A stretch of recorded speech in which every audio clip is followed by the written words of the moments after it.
What's going on, Boiler Nation? It's Thursday night. It's April 11th, 2024. Brand new episode of the Boiler Breakdown Podcast, season finale, I guess you can call it.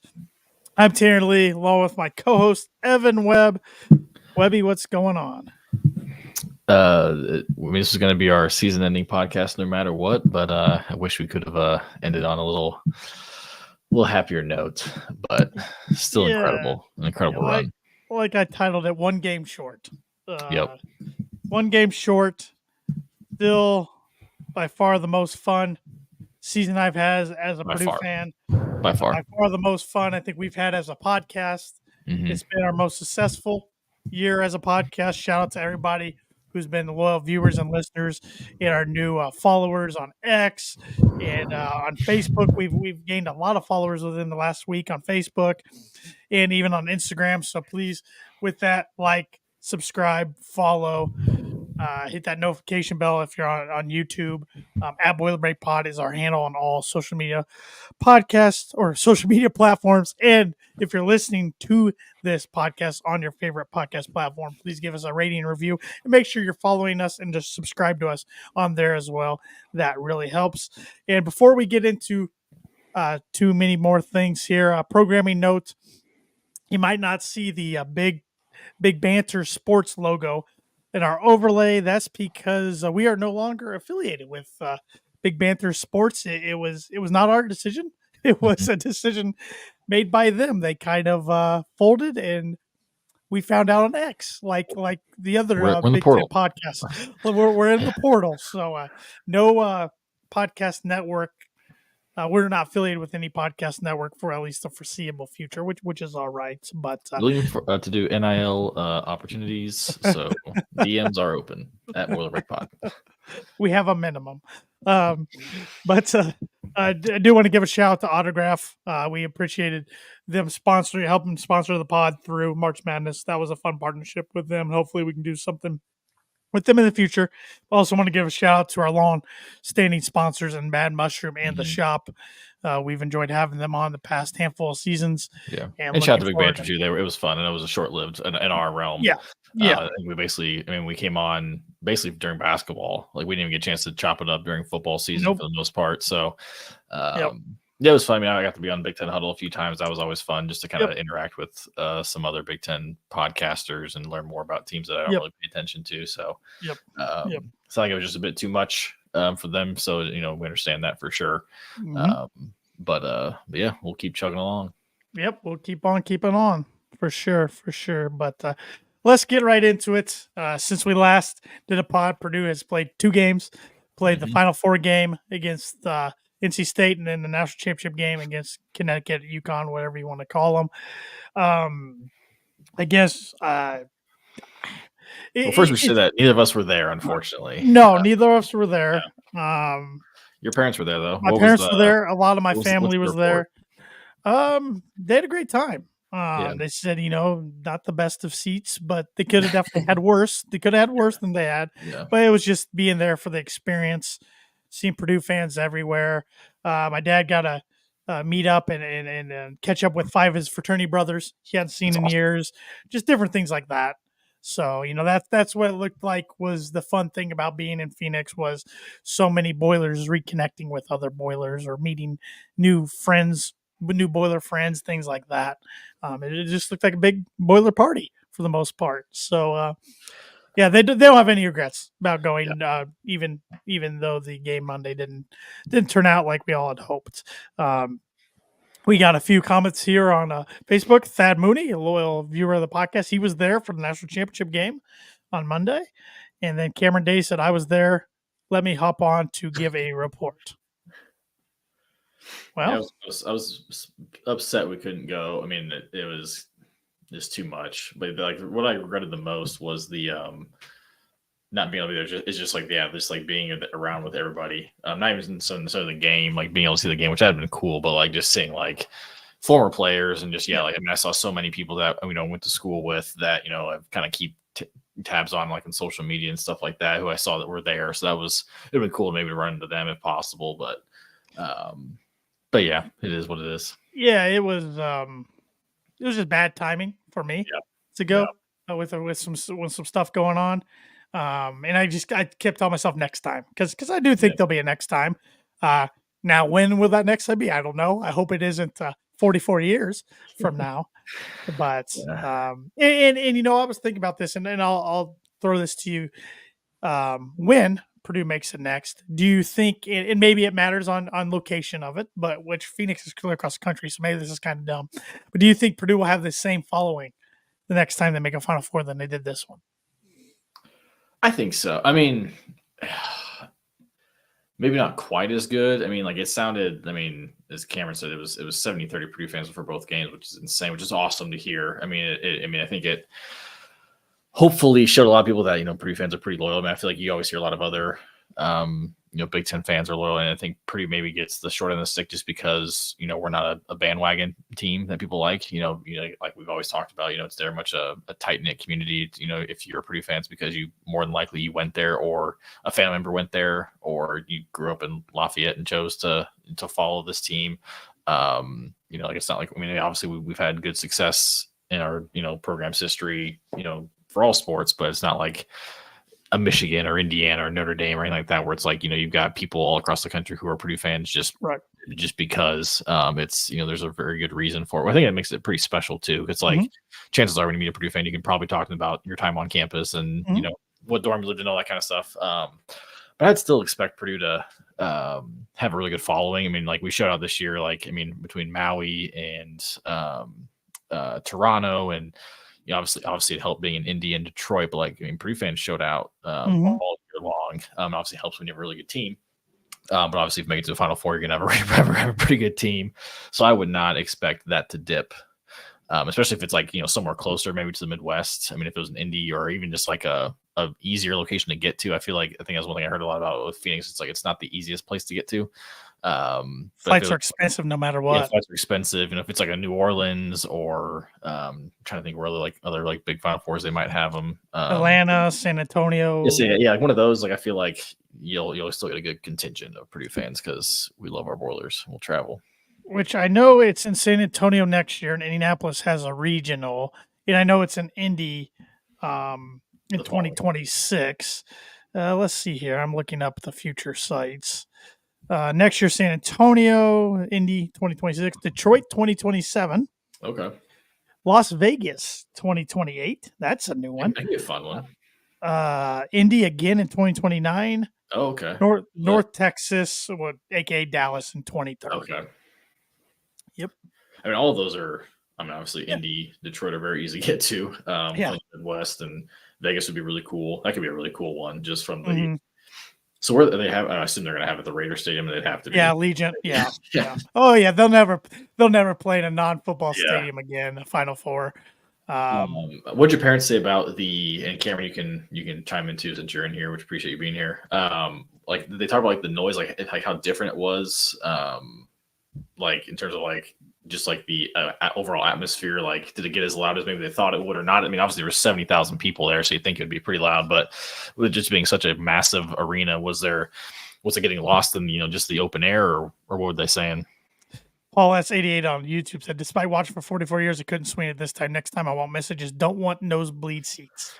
Yeah, that was kind of my dad's thing, was he didn't want to, obviously to get there, you're in really crappy seats, and he didn't want that. But he also didn't want to pay the money you would need to pay to get a decent seat. That movie said it was truly Mackey Southwest at the game. Our fans were awesome, and seeing the love for Robbie in person by thousands of people was something to see. Make it San Antonio next year so I can drive 7 hours and not leave the state to get to the game. El Paso to San Antonio, 7 hours. All right. Cameron Day said the noise was weird for football stadium. We were behind the NC section and club level, and you could hear NC State fans well, but it was hard to hear Purdue fans across the stadium. That's wild, considering just how many Purdue fans there were. I mean, I guess I have seen a game in a football stadium. I saw Purdue IU at the RCA Dome back in 03, 02? It was 02 or 03. Yeah, we were far in the corner, and it was pretty IU Central. They were really good at that. You mean if it was either their national championship year or runner-up year or the year after. I don't remember a whole lot about that game other than just being a lot of crimson. Yeah, I've seen 2 games. I went to it was one of the Purdue's down years, but I went to or actually it was it oh 03? No, it was 03 because it was I saw 2 second round games. It was Notre Dame, Illinois, and Notre Dame beat Illinois. Or it was 04. It was the year before Illinois' championship run. Notre Dame Okay. beat Illinois to go to their first Sweet 16 in years, and then Marquette with a guy named Dwayne Wade beat Missouri, and they went on to the Final Four Final that year. Four. And so that was RC8. Those are my only 2 experiences. But Cool. I was too young to remember how loud it Yeah. got. I'd been 12 or 13 at the time, I guess. So 11, 12, 13. I don't know. I don't know what year it was. So, but yeah, it's always interesting to watch basketball games in person or on TV when they're in football stadiums. And I was a little nervous about Purdue shooting going into it, and NC State shot it all right. Connecticut, not so much, but that was more to Connecticut's defense of just not letting us even get perimeter attempts. I mean, I was just blown away by that. I still am blown away by how they did that, really. And I honestly think they're the only team in the country that could have done that to Purdue. Yeah, I mean, not getting too far ahead about the NC State game, but yeah, it's like they did what a lot of teams try to do and failed to do, and they executed it to a T. It just sucks that the 1 year Purdue is the clear-cut second best team in the country, and in a tournament that is so fluky and so random that the 1 year Purdue made the national championship, we just had to face the far better team. Yep. But such is life. Yep, it's kind of like not as in the fluky sense, but it's kind of like the Pacers. Diehard Pacer fans will tell you every time they've had a good team, they ran into prime Jordan or prime LeBron. Yep. Or they didn't make it. They played Kobe and Shaq. Shaq. Yeah, that's a good point. Yeah. So, how are you feeling? I mean, obviously leading up to the Final Four game, what was your the NC State game? Yeah, I was confident. I wasn't too. I got nervous right before the game. That's me every game. I get nervous right before the game. I was confident, and then the game played out perfectly. I mean, we never were trailing. Had to lead the whole game. Even when they would get it within single digits at times, I didn't feel too worried. Early in the game, I thought you could tell that Edey was locked in and Burns wasn't there for the moment. Yeah. It helped that we got a foul on him in mid-court early on when he fouled Braden. Yeah. And then you had O'Connell kind of go down with a hamstring, which he's not their best player, but he was a good key piece of that team. Yeah. You knew Horn was, they didn't have a lot of depth, that's for sure. No, you knew Horn was going to get his. But no, I thought, guys were stepping up, hitting some threes. Mason hit a couple. Lance had, poured in 14, 15 points. I don't remember exactly off the top of my head. And I thought guys stepped up with Braden playing, at least from a point standpoint, his worst game of his career. Yeah. But no, I felt good about that. I just thought going into it, I'm like, it's time for NC State's luck to run out. Yeah. Kind of like we talked about like VCU in 2011. Like, you can kind of tell, I know it was kind of reported on later, but like, I just felt like, there's a whole DJ Burns interview where they asked him about Edey, and he kind of like, oh, he hadn't seen a score like me or something like that, but then he kind of walked it back. I was like, you don't know what you're talking about, my guy. Like, I don't think you realize what you're getting yourself into. Yeah. Which he seems like an awesome guy. I think I saw that he said he made like $100,000 that weekend, which is awesome for him, like between different NIL deals, which is so cool. He also owns 2 vending machines. Yeah, I saw that. Yeah, Sports, that's funny. He didn't exactly say, but he said he can't eat his supply, if you know what I mean.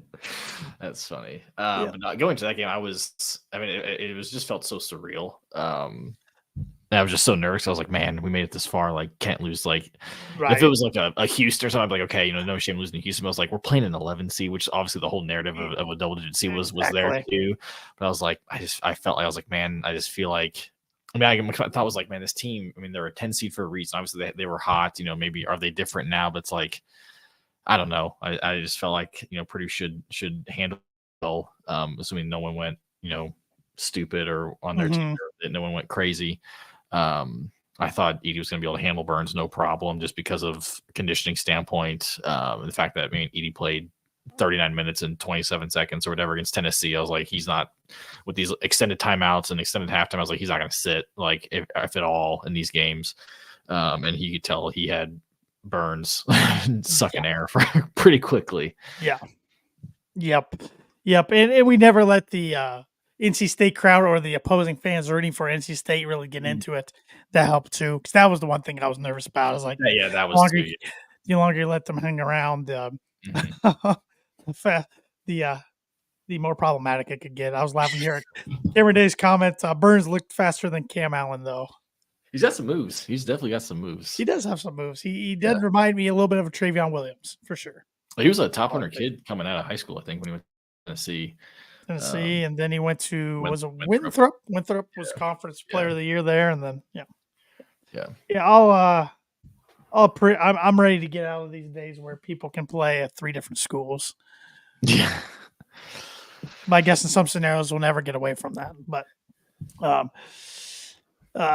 yes, and I saw Cameron's comment earlier. I'll get to too. He said, one topic I want to talk about, how does Heidi get better and improve, similar to an Ivy development from sophomore to freshman year, etc. We need him bad to step up more into his role. And I think, him, and I think obviously the where this team can take a big step next year, where we needed people to take a big step is, as we kind of saw with in the UConn game, is like the wings for sure. And that includes Colvin and Heidi, obviously. I think obviously they can do it. I think the big thing for them is obviously getting better defensively and being able to create their own shot.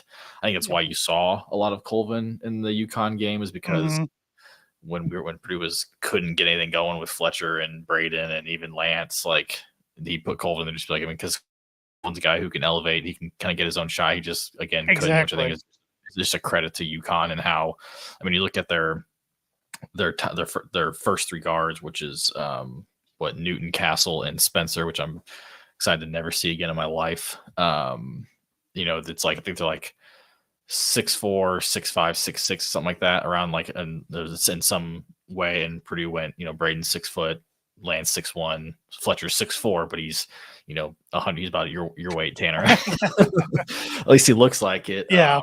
So I think that's where like a big thing is obviously Fletcher getting a little bigger, which some of that you can't always help. I know I was listening to Robbie and Goodman and Hummel's podcast, and Robbie was saying that like Juwan Johnson was that way. Like he was, bench pressing over 300 pounds, deadlifting a ton, eating a ton, and just couldn't put on weight. Sometimes it is what it is, but genetics, genetics. But I think with Colvin and Height specifically, just being able to defend really well on the perimeter, and then being able to create their own shot. Because the athleticism's there, as we saw with Heidi's incredible dunk.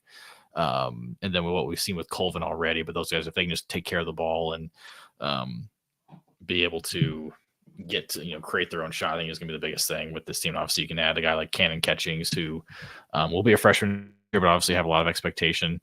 But definitely an exciting thing to see. Hopefully, if he can create his own shot, he'll definitely be skilled enough to do it, which whether or not he can do it at that level. Yep. And while we're talking about improvement and everything, I was going to save this for transfer portal talk, but I'll bring it up here. Cameron earlier also asked, how could Ethan Morton go from 25 points per game in Pennsylvania Player of the Year and end up with 0.6 points per game as a senior? How did that happen? Frustrating with his development.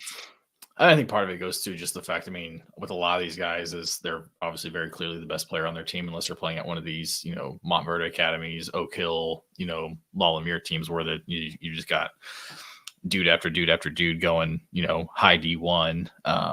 Whereas Morton, was playing for his community high school team. He was obviously, by far the best player. So, and I think watching his tape, like he would get to the rim a lot. He's 6'5", going up against guys who were, again, we played high school, going up against guys that are your center foot sort of thing. Like, I think Pennsylvania's probably a little bit better. I know he was obviously higher class in Pennsylvania, but I think, obviously, I think it just comes to opportunity. I think other guys just stepped up in other ways that were better than Morton, which is you're going to have that in high D1 basketball. Another thing is look at, Caleb Furr was Indiana Mr. Basketball and just kind of obviously had a setback year this year, which obviously, playing behind Edie and the minutes that Edie puts up is going to be tough.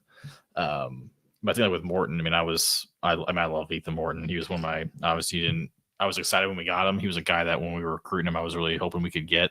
I I thought he could be kind of like a Dakota Mathias, but obviously things didn't pan out that way. Whether it's, I think a lot of it had to do with just other guys around him stepping up more and doing things better, and him just trying to find his role with what he could do. But yeah, it was unfortunate, but I'll definitely be cheering for him wherever he goes next. Well, and if you remember, his freshman year, he got mono. Yeah, and that really set him back all year. So yeah. Got a nice comment here from Ted Berkey on YouTube. Thank you for all your coverage this year. Next year is a bit of a mystery, but should be a lot of fun. Hey, you're welcome, Ted. We like doing this. We're Purdue fans, just like everybody who tunes in. We're Purdue fans who make this podcast for other Purdue fans. So we just like to get on here and shoot the breeze a little bit about Purdue basketball and football and have a good time with it. So and next year's mystery, I think that's what makes it. I'm really excited already for next year. I mean, really, after about 10 minutes after the game, I was like, "Gosh, wish next season was here already." Just because, obviously you're going to look a lot different. I think, assuming nothing crazy with the portal happens, you return 3 starters, 3 big time starters, guys who have played a lot of basketball. Then obviously you add a big freshman class, and hopefully see some guys, make that jump from freshman to sophomore year. But I think we'll see obviously a totally different offense than we would. I think we're going to see a totally different defense too, just because we don't have that tree standing in the no paint. rim protector. Yeah.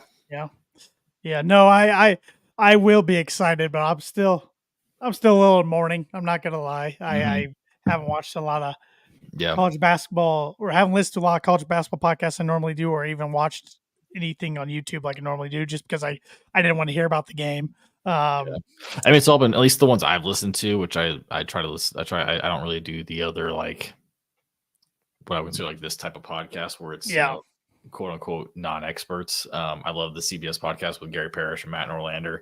I was listening to that one today, and I even looked good and humble one. It was just a lot of it's just like Purdue's really good. It's just UConn was just that much better, which is frustrating. I'm not sure if like I said, I mean, it had Purdue lost to Alabama. I'm not sure. I don't know if I'd be more mad. I feel like I probably would be more mad. So it was like we beat them once already. Because I think if Purdue plays any other team, Purdue's, we're talking about a national championship, which is crazy. But it's just UConn was on the level. Which I was afraid of, because I think going into that game, which we can probably even get into this game, so that's the game. Might as well, because NC State. I mean, it was a pretty convincing win, and like Cameron said up here, if Braden was scored more than 3 points and had 2 less turnovers, Purdue probably wins by 20 points. Yeah, that was a blowout that wasn't really. I mean, it was a 13-point game or whatever it was, but it was kind of like even in garbage time we were getting up there to the 20-point victory. Midwest Toker says we still have a 7-2 guy. We do, and we're bringing in a 7-3 kid. So we do have that. Yeah, just built a little differently. Yeah, just not an ent for all you. And even Riley's what, 6'10"?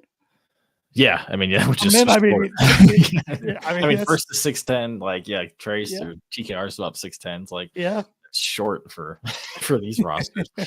No, going into that game, I was like, obviously, again, it was probably, that was the most surreal thing, was just like knowing that like our team was playing for a national championship, which I thought longest day ever.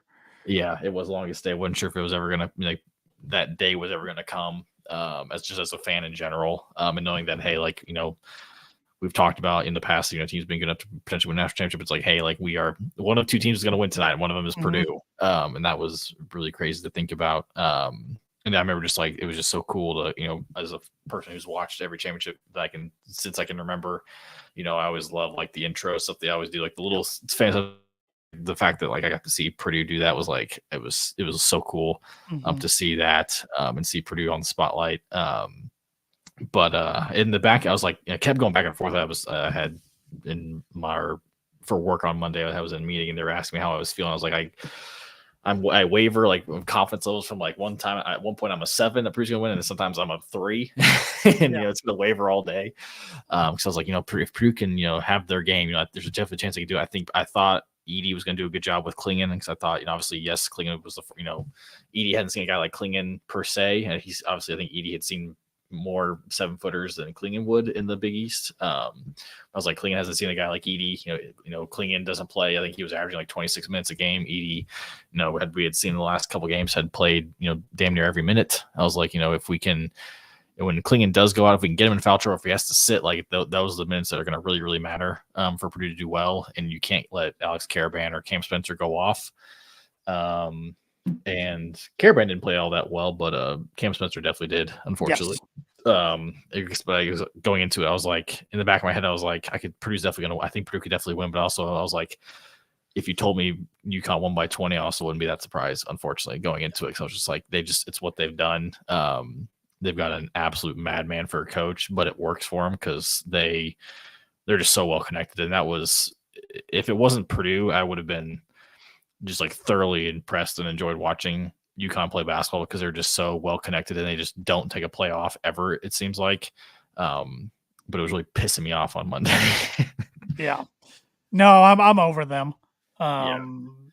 I mean, they unbelievable to go back to back. I mean, first team to do it since Florida, who was loaded with pros. But no, they're 6-0 in national championship games all time, and that's all since 1999 for men's. Mm-hmm. And that's not to say anything about their women's program. That's been a beast for years. UConn as a school are 17-1 in national championship games because their women's team are 11-1, which is absolutely ridiculous. Yeah, it's just crazy. I mean, I guess you trade that for an absolutely atrocious football program who's at one time was looking about to drop down from D1, which they didn't. Right. But no, I thought the Vegas line was outrageous at first. Yeah. 6, 6.5, 7, 7.5, even as high as I saw it. I thought that was disrespectful.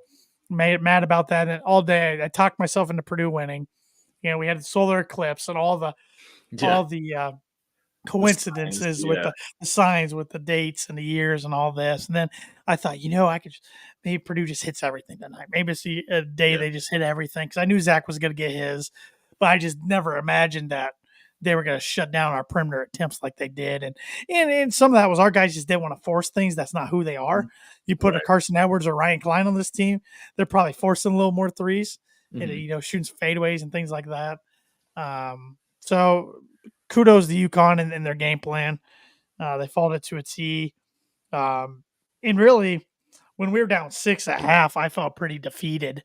And my wife's like, "What? Why are you all down? We're only down 6." I'm like, "It feels like we're down 20 because we can't stop them." Yeah, I was going back and forth. I texted you guys. I think I texted our other friend group chat. I was going back and forth of like, okay, Purdue's down 6, and I felt like had played kind of bad. Outside of Zach, I was okay. So, we're playing. The last 2 or 3 minutes weren't good in the first. Yeah, last 2 or 3 minutes. I mean, obviously, I know Zach went out, and then Caleb came in and immediately got an and one foul on himself. They went after him like they should. Yeah, I mean, as they should have. It's a tough spot for him. Obviously, a guy who hasn't played a whole lot really the last half of the season. It's a tough spot for him to be in. But I understand trying to get Zach a breather. Maybe you put. I mean, I don't remember what the lineup was before that. I was an absolute maniac during the game. Me too. But I was like, okay, we're down 6.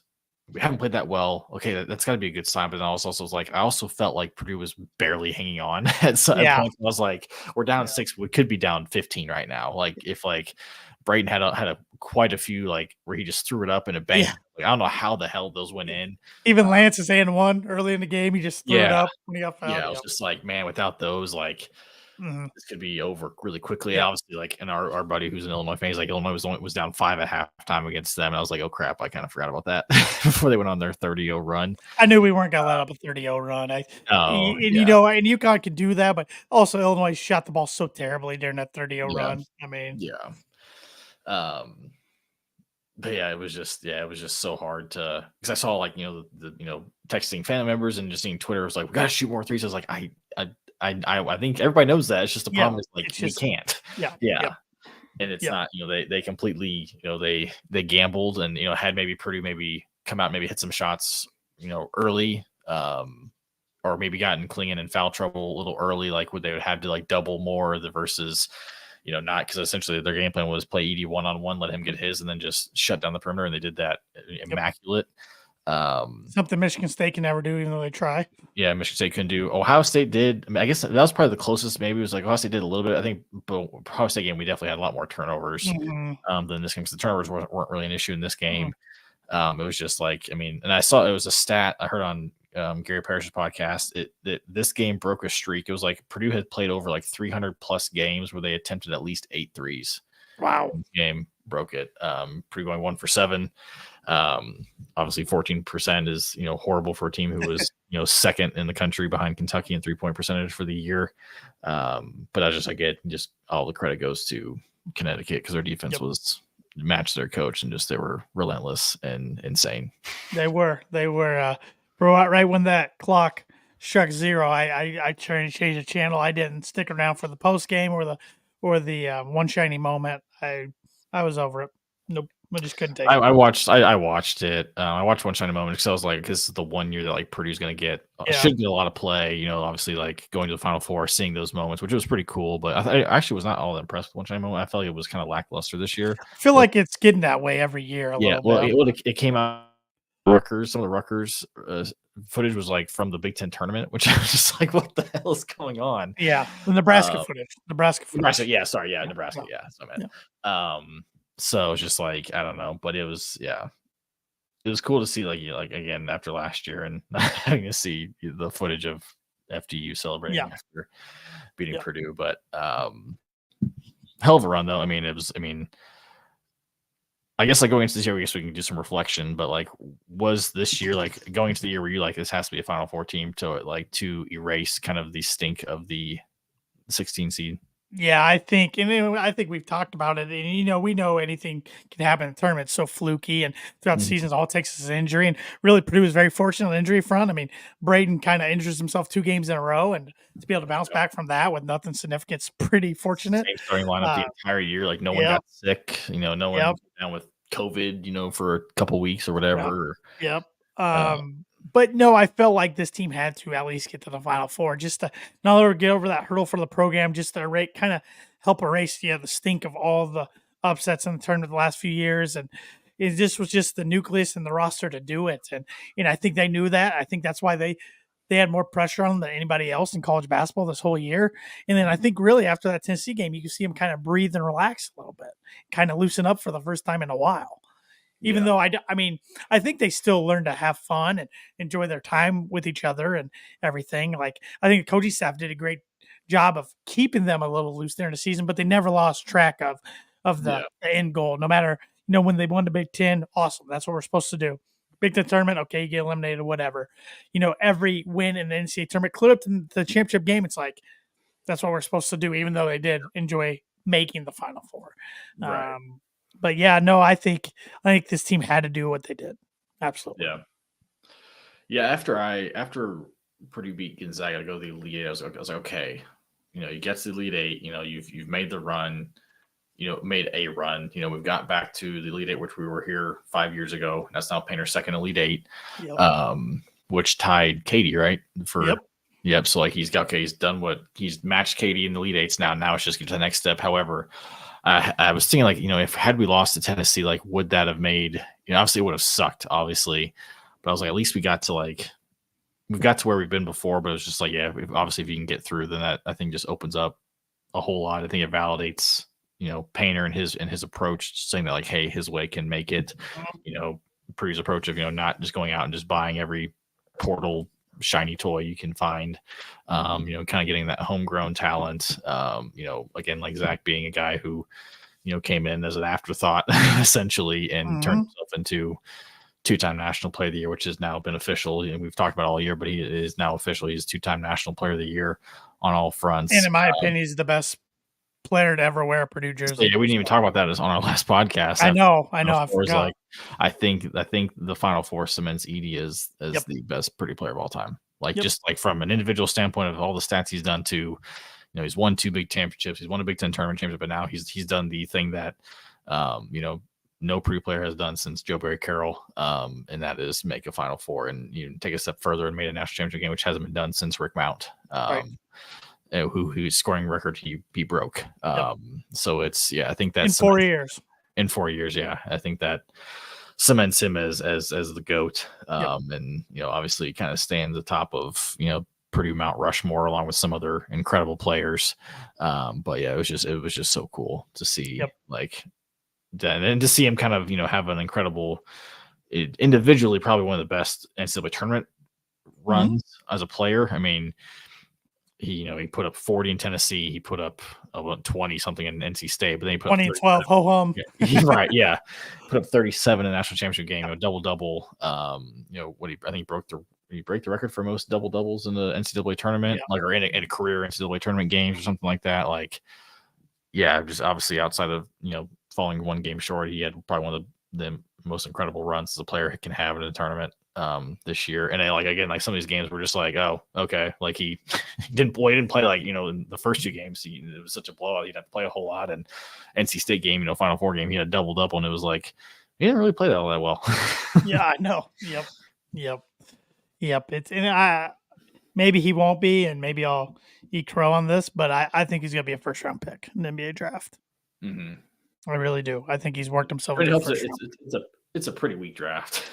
Yeah, but I mean, at the same time, like you can't ignore what he's done. Like obviously he's not a Klingon will be a lottery pick. He'll probably be the first big taken. He's not a guy who's probably going to average 25, 30 minutes a game in the NBA, but he's you can make a lot of money averaging 10 minutes a game, and changing things up in a game for a little bit to make a team kind of have to readjust on the fly.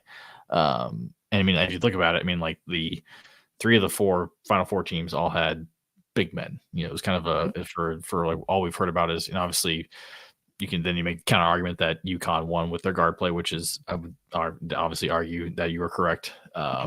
But I mean, like it was just cool to see that UConn and Purdue we were the 2 best teams all year long. We got to see the clash of the big men. Yep.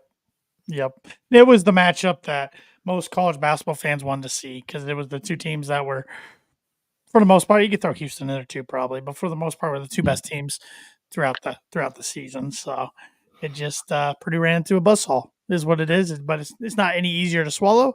It is what it is, and then 7 different Big Ten teams have faced the same result in the national championship game since 2000. So has it been 7? 7. So Indiana in 2002. Yep. We've seen Michigan do it a couple of times. Michigan State did it in 06 to North Carolina. 09. 09, sorry. Yep. Illinois to North Carolina. Illinois 05. Yep, Purdue. So that's 5. Ohio State to Florida. Oh, that's right. Ohio State. And Wisconsin. 2015. Yep. Wow, that's crazy. Yeah, it's unbelievable. I don't know what it's gonna take for the Big Ten to get over the hump. Yeah, I mean, it was kind of funny to see the kind of the parallels between the women's national championship and the men's national championship. Yeah. Obviously both featuring a Big Ten team with back-to-back National Player of the Year. Iowa had Clayton Clark, Purdue had Zach Edey, but I just felt like in both those games, the women's game, South Carolina just had overall size that just completely. I mean, they just dominated Iowa. They were the better team. On the rebounds, they were the better team. They had no answer. I think you could probably make the same argument for UConn. Yes. They had better overall size and one rebound battle and other positions. Yeah, they just needed more from the supporting cast for both teams, and unfortunately, couldn't make it happen. Yeah, even on the women's side, the Big Ten has not had a national champion since Purdue in '99. I mean, it's just wild. I mean, they've had teams get there, but they fall short. I don't know what's going to take. I mean, football, they've had teams get over the hump. Of course, Michigan this past year. But football's different, even though football landscape's going to look different, expanding the playoff to 12 teams and then 14 shortly after that. It's going to be totally different. Because that's another thing I was thinking. I'm like, I bet. Because I was like, I wonder what the turnout if Purdue ever made the playoff for football. Then I got thinking, well, with 12 teams, though, you got to get clear to the semifinals now before it's neutral site because it's going to be hosted on campuses till the semifinals. And I was like, well, you bet your ass if Purdue got to the semifinals of football, they would have this many people go because that would just be stupid. It's probably never going to happen in our lifetime, but it would just right. And everything the other day is like, so Purdue making a Final Four in basketball is obviously that we thought there were times where I was like, I don't know if I'm ever going to see this happen. Right. Like obviously like Virginia and just like the flukiness of it and just like you got to win 4 games and that's it's a tough 4 games. Right. But I was like, man, because like I was just like the elation I had of like, okay, Purdue finally got to a Final Four, got that monkey off our back. I was like, man, what would be the equivalent of that in football? Because football is just obviously so much harder. I was like, would I feel this? I think that what made me think of it is like if Purdue won the Big Ten, I think in football I would probably feel that same way. I agree because that puts you in the playoff. Right. And that's a huge accomplishment with how the football landscape is right now. Yeah. I was like, I think just winning the Big Ten, which Purdue hasn't done since 2000, I guess. Especially with no divisions going forward. Right. Yeah. I mean, it's going to be so hard. But, I mean, Oh, no, I want to say never say that. I mean, it would take lightning in a bottle and just everything stars to line up. But Yeah. football's a weird sport sometimes. Yeah. I mean, I'll never forget the year Michigan State made the 4-team playoff, then got trounced by Alabama, but they made it. But now, of Yeah. course, when the playoff extends to 14 teams, the Big Ten wants to get 4 teams in. Mm-hmm. So I mean, if you keep adding more teams, I mean that's 4 out of 18. Like so, like when that came out, I was like, 14, like 14, that's not bad. Like, it's a chance. And I was like, And oh, you look at the teams. we just added Oregon, Washington, USC. See, Never UCLA. mind. Yeah. Never mind. I Never know. mind. It's just so different. The fandom experience of Purdue football and basketball is so different because now with the way college sports are changing, basketball still found the formula, at least for right now, to be very, very good. Football, they're doing everything they can. It's just an uphill battle, and like that's why you kind of have to pull back your expectations. I think for football to where, and we've always been happy with 7 or 8 wins, but especially now in the environment, if you can get 7 or 8 wins, Yeah. especially with how hard the schedule is going to be year in year out, Mm-hmm. it's pretty happy with that. But always hope for the best. But my body's ready for a break. This is where my sports fandom goes on a break. I'm not a huge baseball fan like I used to be. Yeah. So I kind of go into a break until football season, which my body needs. So did this run change your expectation for Purdue basketball moving forward in terms of like what year in and year out? No, I still expect them to compete for a Big Ten championship every year and then make a run in the March Madness. That's never changed since Matt Painter got things going. Besides a few years when we were in school, but I think now though the goal is to win that national championship. Yep. You've got over that Final Four hurdle. It's no more like, oh, got to get to the Final Four. It's go win the national championship because not only did you get to the Final Four, you got to the national championship.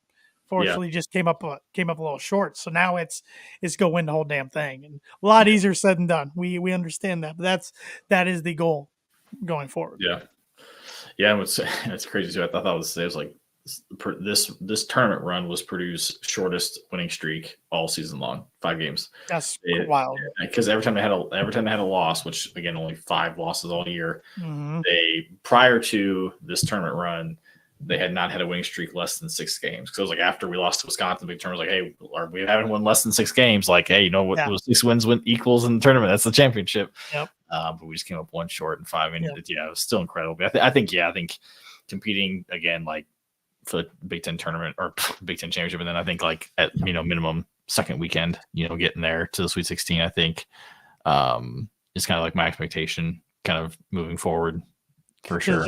I think other opposing fan bases are starting to view us like this. We run the Big Ten right now. I'm going to say that. I mean, we are what Michigan State used to be at times, what Wisconsin used to be at times, Ohio State at times. I'm not throwing Illinois in there because they haven't been consistent enough. Yeah, absolutely. I mean, we've either taken out the year that the NCAA tournament didn't happen. We've either won the Big Ten or we're right there in the top 3 every year. So. Yeah, and we I mean, it's saying something that ever since the double bye has been a thing in the Big Ten tournament, Purdue's got the double bye every single year. Kind of speaks for itself. Minus 2020. Minus 2020, yeah, good because technically the Big Ten tournament was seeded. It started, yeah. So, I mean, I still think teams gonna look different next year. We lost, of course, Zach Edey's going to the NBA. Lost Ethan Morton to the graduation / transfer portal, and Mason Gillis, which that one hurt me a little more because he's one of my all-time favorite Boilers, and I hate seeing him in another uniform. But I totally get it. Like I kind of thought he might just be done. He's already been in college 5 years, and his body's pretty beat up, I think, at times. But if you can go make money in NIL and enjoy playing college basketball 1 more year before you have to go to the workforce, go get your money, man. You gave everything you can to Purdue, and I'm sure if you could find a spot on the roster, you would. But it's just the numbers aren't there. And I think Brian Newber put it perfectly in his basketball chat today. Sometimes Purdue's like, I think they're a believer of other guys deserve their shot too. Yep. Guys who like look at Trey Kaufman and Caleb First. If Zach Edey wouldn't have come back this year, they're in totally different roles. than they were this year, and not that he was coming back for a fifth year or even a super senior sixth year or anything like that. He was coming back just for a senior year. Yeah. Doctorate. I don't know. Yeah, the COVID year stuff can't end soon enough. I'm over it with football and basketball. I'm over it. But yeah, no, I wish both those guys well, no matter where they go. I just hope it's not against anybody. I hope it's not through another conference team. I don't think they would do that. I don't think it would. Yeah, the thing is, it's not your typical transfer. It's like they're transferring to just to get out. It's like like you said, it was known. Nothing personal. Beginning of the year of like these guys are not going to use their COVID year at Purdue. At least that's how it was kind of described. Yeah. So it's like and I think I would almost put money on the fact that I guarantee Painter's helping them find the right situation. I think he did that with Brandon Newman last year. I think he'll do it with these guys. He'll use his resources to figure out, a good spot for them. Go get paid. I think someone put it on the boards. Like, I'm not sure if, Mason makes a bad team good, but I think he makes a good team great. With his leadership, with his tenacity, damn near 50% 3-point shooter this year, on decent volume. Ethan's a hell of a leader. I mean, the things you saw him do, like bringing along the young guys this year, was awesome. Sacrificing, this dude was a starter on the number one team in the country last year at one point. Played on a Sweet 16 team his sophomore year with Ivy. Like, this dude has played a lot of basketball, and he saw his role shrink significantly this year. But you never saw that. That's the crazy thing too, just in today's age of just like, I always kind of wondered, like, what this team was like, was something going to happen? Like, was there going to be a rift in the locker room or something? But like, there wasn't, which credit to probably Zach and the seniors to keep together, because it was very easy, like after a loss like FDU, for guys to either just get the hell out of Dodge or, pointing fingers or something, like, that kind of stuff. Like, adversity brings out so many different things out of people. This team did such a good job of kind of, taking it on the chin, not running from it. And just kind of just turning it around and doing, some unbelievable things this year. But yeah, it's going to suck to see those guys in another uniforms. But as long as it's not a team that I hate, I'll definitely be tuning in for them for sure. Yep, it wouldn't surprise me, at least if one of them, if not both of them, land at a spot where one of the former Purdue assistant coaches are coaching now. I was like, if one of them went to like an Oklahoma State, I was like, would Painter try and get Oklahoma State to come to Mackey as like a, like cool, like, ovation for that player or something? I don't know. Like, would he try and do something like that? Like, so obviously it's a Power 5 opponent, so it'd be a good opponent and all that kind of stuff. But if one of them ends up at Notre Dame, there's a chance we play them in that little non-conference thing, which got a lot more interesting this week with John Calipari leaving Kentucky to go to Arkansas. Which honestly, I think that's good for him. I was saying he needed to get out of Lexington. They both need to split, but now Kentucky's looking for a coach because they're getting turned down by people. And they're finding out they're not as desirable as they thought they are. Which is hilarious. Yeah. I literally just saw something on TikTok, which, who knows if it's true, but the guy who was making the video had some sources. But supposedly there was something with Calipari where, like, there was some big booster who, like, wanted to run for, like, public office and wanted to use Oscar Tshiebwe back, like, when Tshiebwe played for Kentucky, like, as, like, part of their, like, campaign or something, like part of the campaign. And Calipari's like, no, like, I'm not going to let you parade my player around like a pawn, like, and the booster got really mad and cut off all funding to the university. And it's like, I think that was part of, it sounded like Calipari was miserable down there. He's been there for 15 years. I cannot believe he's been there for 15 years. It seems, it seems longer or seems less than that, but it's probably won one title. He got to multiple, but he won one title. And I've always said nobody does less with more talent than John Calipari, just because, at least there. Memphis and UMass was a little different. He did get things there, so we'll see. He's going to have the funding to. Yeah, he's got to do. He's got Walmart. He's got Tyson Foods behind him. That'll be interesting. And Jerry Jones. Don't forget about Jerry Jones. Oh, I forgot he's in Arkansas. They think he was one of the ones along with Tyson. I don't think the Walmart people, the Waltons, they're more invested where they should be with the Denver Broncos. They got a draft coming up. Yeah, they do. I forgot about Jerry Jones. Yeah, Jerry Jones. God. Yeah, dude, this could be fun. Yeah, because Musselman was a character. Now he's in the Big Ten with USC. I'm excited to see him and Mackey. Danny Sprinkle at Washington. Yeah. Yeah, Calipari, Arkansas. It was weird to see him in the Oh Arkansas yeah, pullover in his press conference. But yeah, it could be interesting. Yeah, Kentucky, they've obviously what they had every name: Scott Drew, Nate Oates, Danny Hurley. Which supposedly I saw something like they offered Danny Hurley 8 years, $100 million or something like stupid like that. I think I should go after someone like Bruce Pearl. I think Bruce Pearl's yeah, crazy enough he that fit their he mold. wants the spot. He wants the spotlight Yep. at the school like that. Sounds like Mark Pope is kind of the guy they're kind Their of looking at. fans are gonna hate that. Are you kidding me? Yeah. He's like, he said that. I was like, who?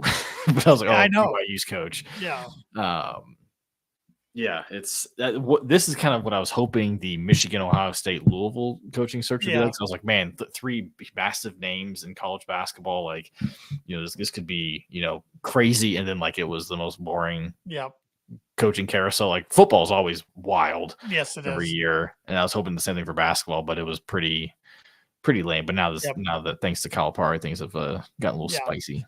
Yeah, because I kind of gave up on it getting spicy. I'm like, okay, and then Yeah, that big domino falls. It's like, whoa, yeah, didn't see yeah. that coming. Next one, honestly, got Diebler. I was like, I like Diebler. Like it's solid, solid. It could be interesting, like solid. But I was like, that's not what I want. I wanted something like crazy. I wanted like just massive dominoes to fall. But then, the crazy thing is, this is all kind of started with, crazy enough, SMU. Yeah, Fired their coach and got Andy Enfield from USC, who then got Muss from Arkansas, who then just got Calipari, and more. Sometimes it starts with a littler school than you think. So yeah. I still don't, and I know he didn't enjoy recruiting back then, but I still haven't heard Billy Donovan come out and just Hey, flat out he's say gonna no coach yet. Bulls in a play-in game.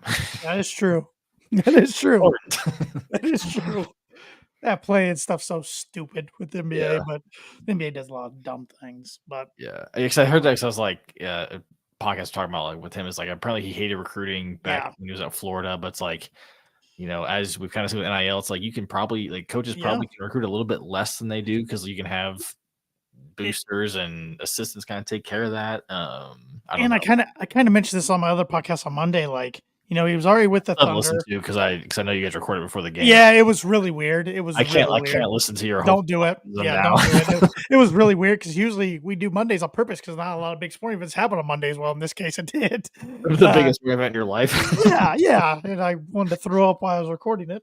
But I said, he went with the Thunder and was and now with the Bulls, it's like if he gets fired from the Bulls, will he ever get an NBA job again? So he could see the writing on the wall and say, "Hey, I could go back to college and be with one of the big boys and kind of move up the coaching all-time ranks again." So right. I don't know. I don't know. Well, Brad Stevens' name's not getting thrown around this time. So no. No. But anything else, Webby, before we do a few sponsor reads and close this out and take a little break from the pod? I mean, shout out to Lance Jones. Oh yes. Probably my favorite transfer of all time. Not that Purdue's had a ton of them. Obviously, Carl Landry comes to mind. Obviously, it's kind of before transfers were really a transfer thing. John Octis was kind of my number one guy for a while in the modern era, I guess, because of what he did for a year. But just what a guy. I mean, a guy who I'm going to miss so much. He was only here for a year. Definitely, I felt like, as Brian Newer kind of put it, like I think his personality also really helped this team. He just plays with so much joy. That was probably my favorite thing to watch. It was like, I mean, he had it in the Elite Eight game in Tennessee when he hit that big three. Like he was kind of running on the court, like smiling as he was high fiving. It's like, man, you see, like this is like a massive, probably the biggest shot of your career. Yeah. And it's just like I'm just playing with my boys. Yeah, I'm just playing with my boys, which is so cool. The Lance dance, like that, just that being a thing. I mean, I think back to like when I went to the fan open scrimmage thing and saw him take a in one of the scrimmages take a ball full court in like 2.5 seconds and almost get a game winning layup in one of the scrimmages. Like, oh, okay, I think this guy had that much pop to him. But he has some athleticism. A guy that we kind of like. He's not going to shoot a lot of threes because he shot so many at Southern Illinois, and lo and behold, he was a chucker, but. Never afraid of the moment. No matter how bad he shot, he always seemed to hit the big one, which is just so cool. And obviously everything he went through personally and with all that, but just, I mean, epitomizes being a Boilermaker. Yep. Love the kid. I'm sure he'll have a nice pro career overseas for sure. Mhm. But I can't wait to see him hopefully back in Mackey and do the Lance dance again on the Jumbotron. Absolutely. Absolutely. Yeah, that was another tough thing about Monday was just how much I like this team. I think every Purdue fan Yeah, enjoyed watching this team, yeah, and like even going into the game Monday, I'm like, win or lose, this is the last time I get to see Zach yeah. Edey That was. in a I mean, Purdue that's uniform. This is probably the last time that I was get to the see Mason Gillis in a Purdue uniform. yeah, because that was the. I mean, that's the only time I really had it as a fan where it's like Yeah, this is like basketball, this is like it. this is the last game. It's like every other game, it's like this could be the last game, but it may not be. But it's like no Yes. matter what happens, whether Yep. we win by 1,000,000 or lose by 8,000,000, like this is the last time. And like Yep. I remember like watching the starting lineups, like when it was like Zach, I was like I did the Zach Edey thing with with the crowd, like so I was like this is literally the last time we're gonna see. Like even like he like when he stood up, which I was really mad that he was second, but like it's not This is not the order Mackey. they do things. Yeah. Yeah, but I was like, he stood up and I was like, oh, this is the last time. Like, and Yep. it kind of hit me, but that was really tough. Just like you said, just like these guys are so likable. And that was the thing that obviously losing sucks, but I was like, as every year, like with most teams and Painter's eras, like it sucks because this is, we're not going to have this team back ever again. Yep. And it was like you said, this is by far the most fun as a fan. I've had some fun years, Ivy's freshman year was fun because there was no expectation. Mhm. And like winning was like almost a surprise at times. And then, last year was cool because it was a surprise because there was, we weren't expecting anything. And then all of a sudden, holy crap, we're number one in the country. Zach Edey is the best player in college basketball. We did not see that coming. But this year, I wasn't sure how it was going to be because of obviously coming off last year and how miserable the end of that season was. And it was like, God, do I get expectation? Do I get my hopes up? Like, do I, because like it could, end very similarly or, not too similarly or whatever it may be. But it was like, I know we kind of talked about at the beginning of the year is like, just enjoy it one game at a time. Like, don't get, and I'm so glad I did that. Yep. So I'm glad you reminded me to do yeah, that. so just like, it was, every game of Mackey was fun. Watching this team was fun. Watching Zach down, it was fun. Watching Braden blossom into one of the best point guards in the country was so cool. Watching Lance Jones emerge, I had somebody come back on me on Twitter on my Braden Smith is good at basketball emoji tweet. I had a Ohio State fan trying to argue with me the other night. Jeez. I'm bringing it up now. His response, was it like from a previous game, like a random game beforehand? No. Oh. It was. Let me go find it because I want to get word for word. It was. I said, Braden Smith good basketball. Is he though? He may be, but let's give him a year's sans Edey and see what he can do. Tonight, however, he was thoroughly outplayed by a freshman. A 5-star freshman. The freshman who's like 6 inches taller. It's like, okay, I mean, yes, like Braden's really good, but there's a reason he wasn't recruited by every, blue blood in the country. Yeah, not all freshmen are equal, as we know. Let's say that's idiotic take. Yeah, I think next year could be really fun with Braden for it's gonna be his team. He wants to get out and run, and I think my Cam Heidi, even first, like guys that are that athletic, Cannon Catchings, it could be a really, really fun and up tempo offense potentially. Absolutely. And as we've seen, as Painter is not as much as people want to say Painter does make adjustments and he's stubborn. It's like he adjusts his offense to the best player, and I think you could argue, Brady's player going into next year, and I think he will gladly, him and PJ will gladly craft an offense that makes Braden Smith flourish in the system. Yep, it's and honestly, I could see us being in like when we're ranked to start the year, being maybe ranked a little like overrated, a little too high, because I think Purdue's earned that reputation all of a sudden. Yeah. So, which is a good thing. I mean, that's what Michigan State is every year. I mean, there's no way they should have been ranked 4th going into this year, but whatever they were. But hey, we'll take it. It'll still be a fun year next year. We'll do a lot of winning. And we'll just let the chips fall where they may. But yeah. Do you have a favorite moment outside of making the Final Four, or a national championship game? Like moment that Edey's 3. Yeah. Gets IU. And just to see IU fans saying that, like, this is the rock bottom of my fandom, just brought me so much joy.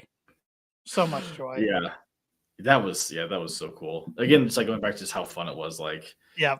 Like, kind of like, I mean, Purdue was up 20 or what, like 17 or whatever in that game. So it was, Yep. like, it was a blowout. Like, but then the fact that his one and only three all year, or I guess And his he second banks it in. Makes he it even makes better that it. he banked it. Yeah, missed it so bad he made it. Yeah. Yeah, that was incredible. I think beating Arizona game was so much fun. Just two high level teams going at it. Yeah. Fun basketball game.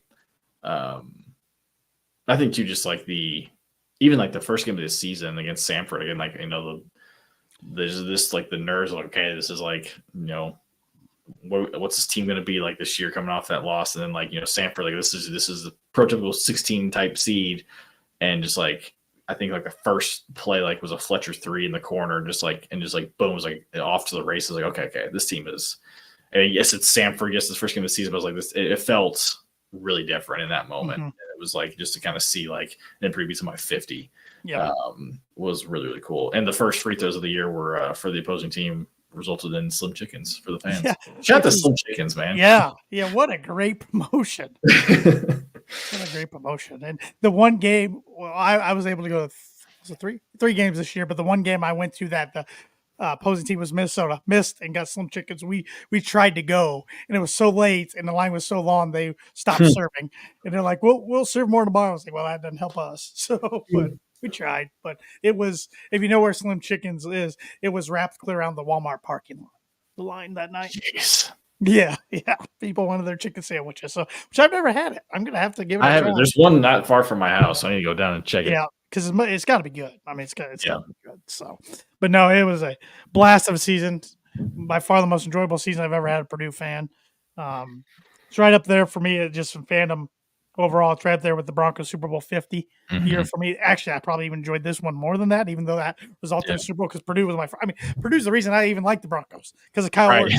Well, story for podcast for another day. It's at my house. Yes, it was. Yes, it was. This is right then and there. It happened. I saw it.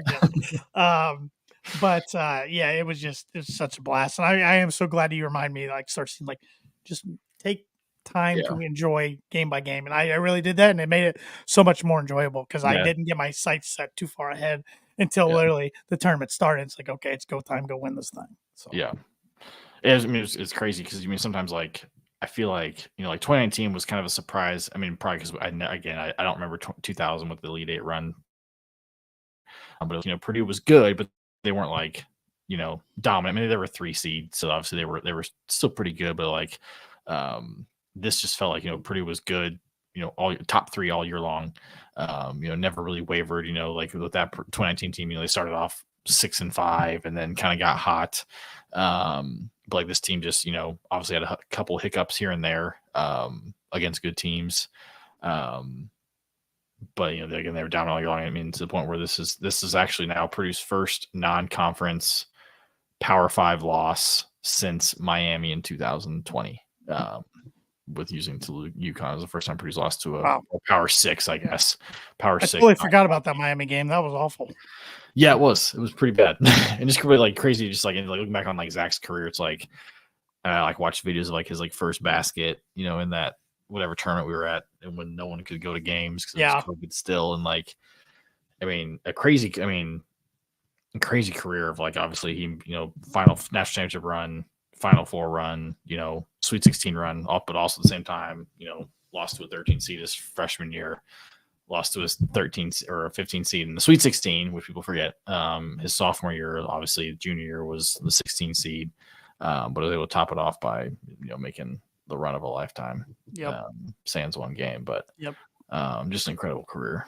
Incredible career. Glad we got to cover it with a breakdown the last 4 years, and glad we got to cover this season. Pretty much game by game. Yeah, I actually want to go back and listen to like maybe like the podcast after his first game and just kind of see like what were we saying. They're up there. They're up there in the audio world and in YouTube world and in Facebook and X and everywhere. So they're up there. So might have to do that. So, but I want to give a shout out to our sponsors. for the year, Mad Mushroom and the shop. Let me tell you a little bit about Mad Mushroom right now.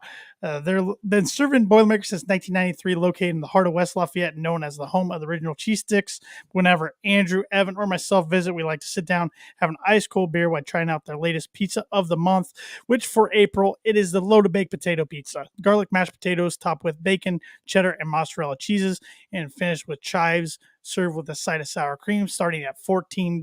So next time you're in town, stop in and tell them the Boiler Breakdown sent you for $5 off any order over $20, or any Boiler Breakdown listener or viewer can also use the coupon code BREAK5, that's all caps BREAK5, to claim your discount online at madmushroom.com. That's Mad Mushroom. Feed your head. And like I said, can't thank them enough for being a sponsor yet again for the season of the Boiler Breakdown podcast. And Evan, you rep Sharp Apparel every single week on the pod, and every single week that apparel is from the shop. Absolutely. Loved having a shop on for yet again another season. Hopefully they're back. Hopefully they're back with us again next year. We love having them. They've been making hometown apparel since 2011. Started out in their garage. Now they've got 3 locations in Indy. Actually, they're having kind of a official launch of their new downtown location in a couple weeks, starting in May, which is their busiest season with the 500 coming up. But they got 3 retail locations: 1 downtown Indy, 1 in Broad Ripple, 1 in Carmel. Whether you're Purdue, Pacer, Indiana, Butler, DePaul, Wabash, Indiana State, NIT runner-ups, they've got something for you. All things Indiana all the time. But if you can't make it, you can go to theshopindy.com, use promo code BREAKDOWN, you get 25% off your first order. Yes, and I've ordered a good amount from the shop this year, and I want to order more. Might have to do that during the off season for sure. Yep. For sure. I got a comment here. Let me pull it up on Facebook. Thad Mooney said, best part of the year, getting back to a live game for the first time in 7 years, and finally getting to take my wife to her first Purdue game just happened. That game was the Natty. Dang. Hard to top that. I guess. Yeah, it's very hard to top that. Yeah. Very hard to top that. Awesome. I remember a couple years ago, my wife's first game was Jaden Ivey's buzzer beater at home against Ohio State. And I had to look at her and tell her, this doesn't happen very often, just to let you know. So, yeah. Yeah, she is undefeated at Purdue basketball games, all by single digits, every single one. So if Stephanie's going to the game, good chance Purdue gets to win, but it's gonna be a tight one. Yep. Yeah. Yep. Well, I laughed because she got her nails done before the tournament started, right? And and Purdue nails, having good luck, got through the Elite Eight. Well, she started a new job this past Monday, and one of her nails chipped late last week. She's like, I got to get my nails done before I start work Monday. So I tried to talk her into waiting until Sunday, at least past the NC State game, before the national championship game, but couldn't even do that. She got them done. I don't remember, it was Friday or Saturday morning. And I'm like, if we lose NC State, it's your fault. Yeah. But we won. So now I can't blame the nails because they actually won that game and then lost the national championship. But just the last thing, did you have any weird superstition? I know they don't matter, but did you have any superstitions or things you did every game? Not every game, but every NCAA tournament game, I wore my Purdue hockey jersey. And it had been up until the championship game. It was 8-0. I wore it at all 3 games. I went to Mackey and then all 5 NCAA tournament games, and then lost national championship game. That was my only superstition, though. But I would try, if we were on a nice win streak, I would try to usually wear the same shirt or jersey or whatever I was wearing. But other than that, nothing too crazy. I didn't have to sit in the same spot on the couch or anything like that, or eat the same snack or anything, or drink the same drink. I know people who do very, very crazy things, and shout out to them because that's just part of being a sports fan. It's just fun because I fully admit these things don't matter, which is I'll talk myself into it. Does it matter? Am I putting bad vibes into the universe? Am I doing things wrong? But I know that doesn't matter. But I still, especially when it was we had a Friday, Sunday game or whatever. After the first game, I had a beer during the first game and Purdue kind of went on a little run. And I had a second beer and they went another run. I was like, okay. So then the State game, I had 2 beers then too, and then I had 2 beers every game. Didn't work out against the national championship game though. And then I would also like swap I have 2 pairs of Purdue socks, and if I would wear one like on Friday or whatever, then I would wear the other pair on Sunday and would wash them, do the next thing the next day. I was worried though I will say because when I was watching games, it was always like on a weekend. I was usually wearing sweatpants, and the first game I didn't wear sweatpants was the Elite Eight game that was there, and I was like, if we lose, because I'm not wearing sweatpants this game, so I was a little nervous, but then I realized it wasn't the issue. Thad here on Facebook said he told his wife she was lucky. His first game was Breeze against Kent State as a comparison. Hey, still got to see Drew Brees though. Shout out to Drew Brees for being at the Final Four championship game and wearing a Mason Gillis jersey. Really, awesome. Really cool. Yeah. And Thad also said the shot play hard shirt 5-0 Final Four shirt warranted title game. What are we doing? What are we doing? Damn it, Thad. No, I'm sure a lot of people were like, my Final Four shirt just arrived yesterday. I haven't bought it yet. I was gonna wait. I wanted to wait and see. Also, just waiting on some funds to clear. But I get you. I was gonna get a hat for this backdrop. Oh, my hat's been back ordered. Still haven't arrived. I want to get a hat for my office just to put on my desk in my office. And I love the look of the hat. Here. Yeah. Then get a couple shirts. One from the NIL store. One from the actual like Networthy one that everybody has. But yep. Except they gave me the wrong size, but it's all right. It fits. It's just a little longer, and I like my t-shirts. But yeah, I waited that week and a half to get the wrong size. Whatever. So yeah. So we'll be back for sure at some point. I'm not sure. We'll take probably a little break as things kind of slow down. Hopefully slow down. We'll see if anything big pops up between now and obviously we have the spring football game this Saturday. Gonna be honest, I have not paid a lick of attention to football these last like 4 weeks. As basketball kind of got into postseason. But looking forward to that, to information coming out of that camp. Then I'm sure we'll try and do some stuff over the summer. As we try maybe get some interviews or have some trivia and all that fun stuff. Definitely. We're gonna take a break, but we won't be strangers for too long. We'll pop up here and there, and like Evan said, we'll do some trivia or some interviews, some fun things, some updates if anything crazy happens. Thad here said my hat bill's being formed right now. My hat's bill is being formed right now as my 3-year-old got to wear it before me. Just breaking it in. But thanks again to everybody that helped make this our most successful year podcasting. It's been a blast, both for football and basketball. Hopefully football season will be better for us next year. As we're talking about, hopefully basketball season's better in the sense that we win the national title. But no, it's been a blast to chop it up with you guys. We really got some loyal listeners and viewers and followers on social media, and can't thank everybody enough. Please, like I said, give us a like, follow, subscribe if you haven't already. Boiler Break Pod on all social media platforms. And if you're listening on your favorite audio podcast platform, please give us a follow and subscribe, and also a rating and review. Really appreciate it. And if you want to follow us three on our personal accounts, you can do that as well. My handle's at TannerLee92. Evans is at ET_web, and Andrews is at AIler3. I don't think any of us do tons of tweeting, but some retweeting and tweeting about. I know Evan tweets about music sometimes, or retweets about music sometimes, and I'm mostly Broncos, Purdue, and pro wrestling. So that's your thing. You can follow me, and Andrew's pretty much Reds, Butler, and Purdue. So a lot of Reds. Side note: I know Tanner's up your alley. I saw a tweet. Adam Shank will be at the Masters, perform Purdue golfer. Tee times at 12:36 on Thursday and 9:24 a.m. on Friday. Yeah, I was following his round a little bit today. I don't know where he ended up. He was 1 over at one point. But there were some guys that went in there with some low scores today. Guys that got to finish around. Some of them have to finish tomorrow morning. So, yeah. So shout out to Adam. He's a good dude. I've seen him play in person and yelled Boiler up at him, and he thanked me for coming to the tournament. So very, very nice guy. So with that said, everybody, thanks again one last time. And as always, Boiler up, hammer down. Boiler up.